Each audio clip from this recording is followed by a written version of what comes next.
6-week-long detox. That's how long it was the first major time I went through it in jail. Let's go.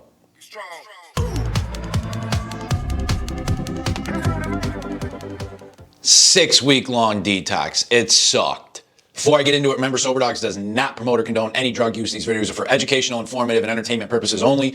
Please seek professional medical help if you have an addiction. This was by far, in my probably the worst detox I ever went through. It was brutal. What made it 10 times worse was it was the first time I was in jail. It was insanity. Prior to this, let's say, first day, I was on an absolute tear, an absolute bender. Heroin, coke, all day, every day, large quantities. Large quantities meaning I would do, each shot I prepared would usually be anywhere between 3 to 5 bags of heroin and 2 to 3 bags of coke in a shot.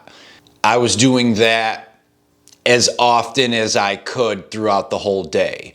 So when I say as often as I could, on the days I had the amounts and the money, I'm talking that amount hourly, sometimes less, every 40 minutes or so, I would do it. I'd be in, a different galaxy for 40 minutes, just tweaked out. And as soon as I kind of came back, I would take 20 minutes and prep the next one. And the reason I took 20 minutes is I would, if I had the ability, if I wasn't in my car on the side of the road, if I was in a house or something, I would do it intentionally slow to build it up a little bit, to give myself a little bit more time to let the first one dissipate out, so to speak, try to make it last. But if I was, in a car and there's people and cops and whatever driving by, I would do it quick. So that's a lot. I mean, again, the days I had the money, I'm using 16 hours a day. So I'm going around town doing stuff I shouldn't be doing, get in trouble. It was a Saturday morning. The night before, I was in my car, slept in my car, got high all night until 5 a.m. The next morning, it's like 10:30, 11 a.m. I'm starting to feel the withdrawal because I ran out at 5. That was the last one. I went and did some stuff I shouldn't have been doing to try to get money for drugs, get in trouble, get arrested. They take me to the local station.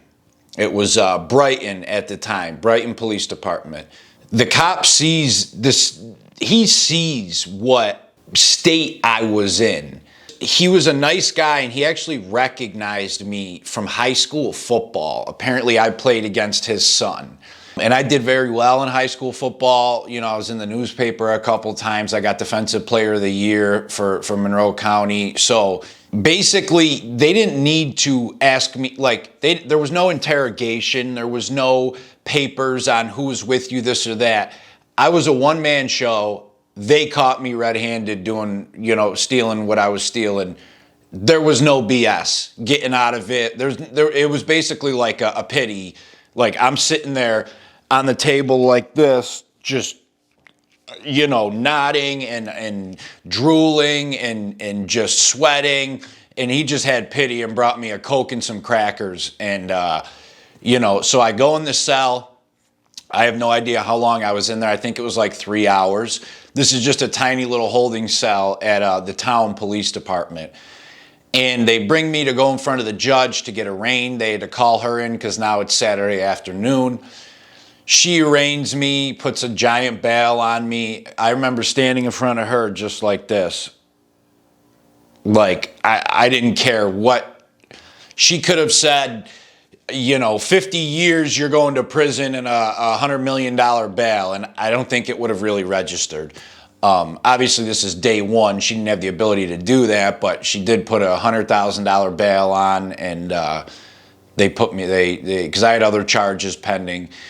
So then I go to county jail, and I'm going through the whole 3-hour BS at county jail, and the withdrawal is picking up worse and worse and worse each minute. They tell you want a phone call. No, you don't want a phone call. Nope. Hell no. I don't want to call anybody. I did not. Nope. Nobody I wanted to call. With a bail that amount, there's nobody that's going to come bail me out anyway. So I'm sitting there. They give you your ham sandwich. I couldn't eat it. They have these little uncomfortable seats in booking. I couldn't stand that, so I just flopped on the floor. Freezing. They do the nurse intake. She starts asking me questions. What are you coming off of? This was also one of the first times I decided to be honest. Typically, when somebody in authority asked me a question like that, I would lie because I always thought, downplay it, how bad you are. But I felt like in this situation, she's asking me this to help. Also, they could see me. I am rough, bad. So I told her, pretty much that, I was like, coming off heroin, coke, benzos, and, drinking here and there, weed, shrooms, ecstasy, whatever I could get my hands on, but the main two were the dope and the coke. And the benzos, which because I said that, which I didn't know at the time, they give you benzos to taper down because it's such a bad withdrawal, which helped. Then they throw me in this booking cell in reception. Maybe 20 cells all on a unit, a bunch of guys all coming in and out from whoever they're just getting arrested, and it's this dark, dingy cell, and I just plop on the bed and am in another world of just cannot believe I'm there. Now I'm pretty much, I'd say a full 24 hours almost from the last time I used. Full blown, diarrhea's kicking in, sweats, vomiting, chills. And the nurse would come by every 4 times a day and just check on you. And then if you say you're still hurting, really all they're allowed to give you at this time was Tylenol, ibuprofen, and Imodium. I would take that. And they were giving me a little bit of benzos through a 5-day taper, and that was it. Then they moved me to the medical unit. I go in a medical unit, the detox unit, these big plastic cells, and the next 5 days was sleeping on the floor in this medical unit. It's hard to describe this. Imagine the worst sickness you've ever had, like flu or something, times it by 10, and then do it in a jail cell. And this is a detox cell, so this is about a quarter the size of a regular cell with nothing in it. No books, no music, nothing. 1 hour a day they let you out to either take a shower or use the phone. You got to choose. Usually you don't get both. Every day when they'd come to do that 1 hour out, I couldn't even get up. I could not make it out of that cell. I would just sit there like this. 3 times a day, they'd put a tray of food in there.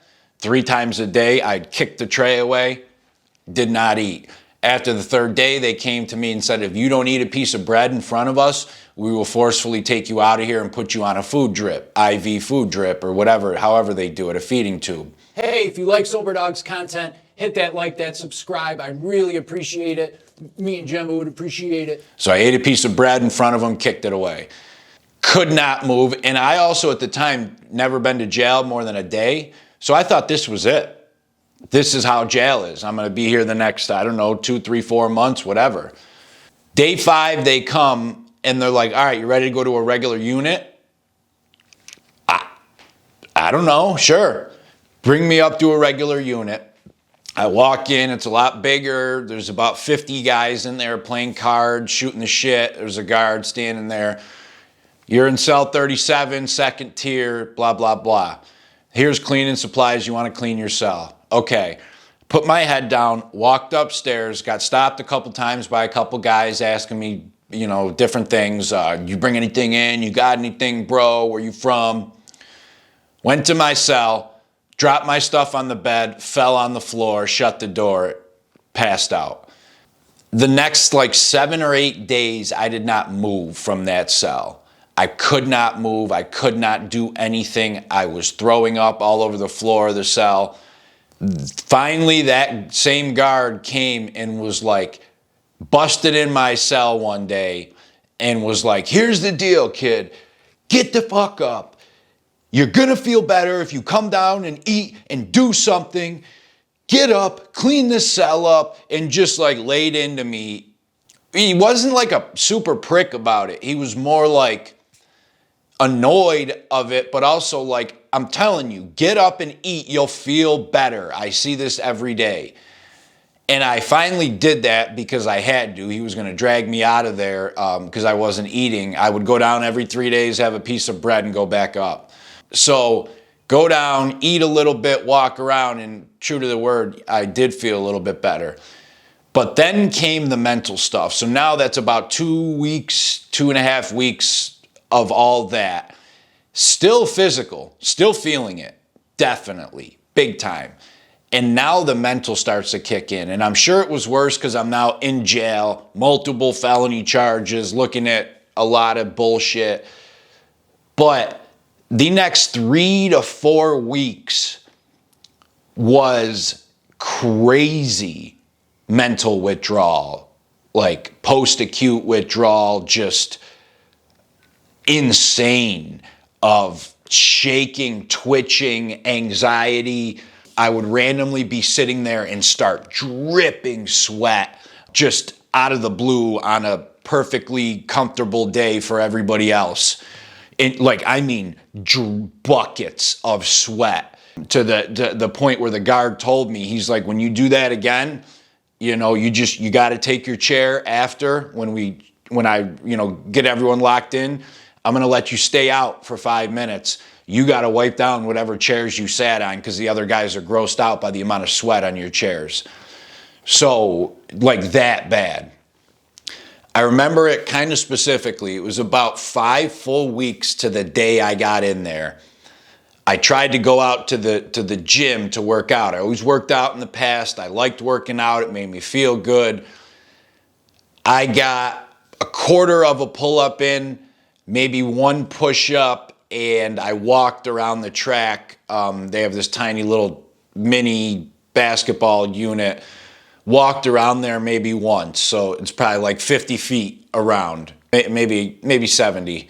And that was it, tapped out. Could not do anything else.